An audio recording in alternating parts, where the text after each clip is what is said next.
Those, especially on these perfect greens. They head over to the second here. Steve will take a closer peek at it. Now, par 4, 469 yards. Dog leg left over the beautiful chasm here at Austin Country Club. Favors a nice right to left draw. That's what Rory plays.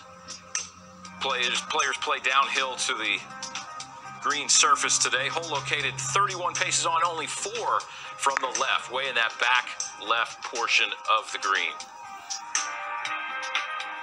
Got to favor right of this hole today. Two really distinctive nines here on the property. The first 9 kind of wind through this beautiful Texas hillside here in Austin, and then some more low-lying holes along the lake when you begin to make the turn for home. And Poulter will take on the second here. There's a little pot bunker out on the right that's around 325 to get to, so that is the perfect target for Ian, actually for Rory as well. Okay. Yeah, I don't think Ian likes can it. Get there whatsoever today. Yes. Air's a little too heavy, I think, even for Rory to get there. 325 today, a little uphill.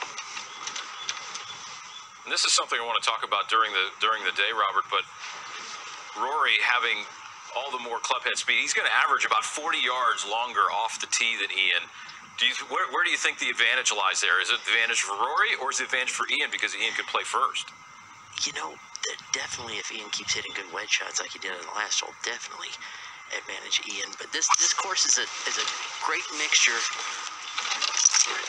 of long holes and then some really short position holes. So it just, if Rory can take advantage of those par 5s and get, middle irons in, that's how he's going to beat Ian. Back left, I mean, it is just hidden. So Poulter's got to think that Rory's not going to make birdie, so hit the green here anywhere, really, and it's probably advantage Ian.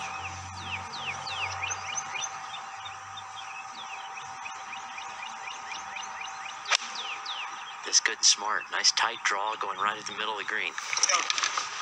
Go. Gorgeous. Perfect golf shot. When you're playing into the green first, always be able to put that pressure on your opponent when you hit a good solid shot like that. So well done there. Does he tempt Rory to be aggressive here? There's really no reason yet. We're only on the second hole, but you can see all the danger around this hole. Left obviously is dead. We're walking on to the next tee, so I would aim right at Ian's ball. Try to make it a putting contest. Take a nice window off that house. Ball's above his feet here. Going to help it turn into the hole.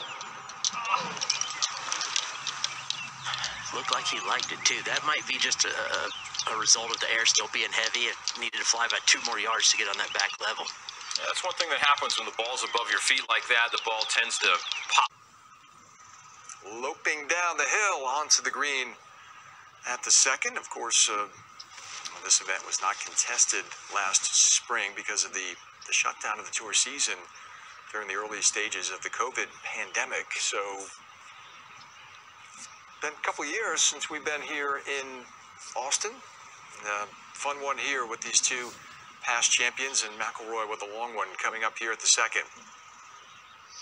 A long putt and coming up over a huge ridge, and it's always tough early on, especially on a first round, where you get some long putts or some tough putts to judge the speed on, because the greens can be different than they were in the practice rounds, and then you also have to factor in how much is the little bit of dew on the ground going to slow it down. So this would be a good one to get, 3 feet, but way tougher putt than what Ian's got. Ian's doesn't have that slope to deal with, pretty much just right back up the hill.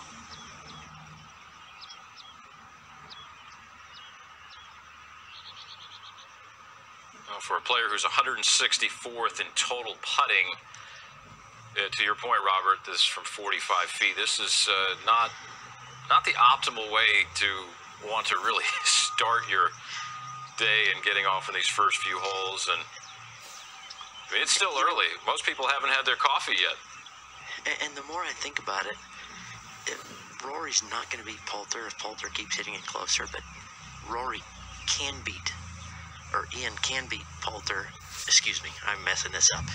Ian can beat Rory if he doesn't hit it as close all day, because that putter in match play is the biggest club in the bag. Yeah, you're right. Rory definitely has the upper hand with the ball striking.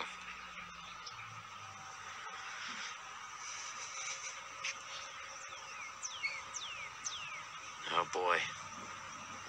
And that's what I'm talking about. You're just not quite sure yet the speed of the greens, and that was not hit with any kind of confidence. And Steve, it's a familiar refrain for the last couple of years. Scoring club in hand, the wedge game for RoryMcIlroy, producing long birdie putts, far longer than he would be looking for. Yeah. The second, Poulter could win it even without converting this putt, but he certainly will if he can hole it.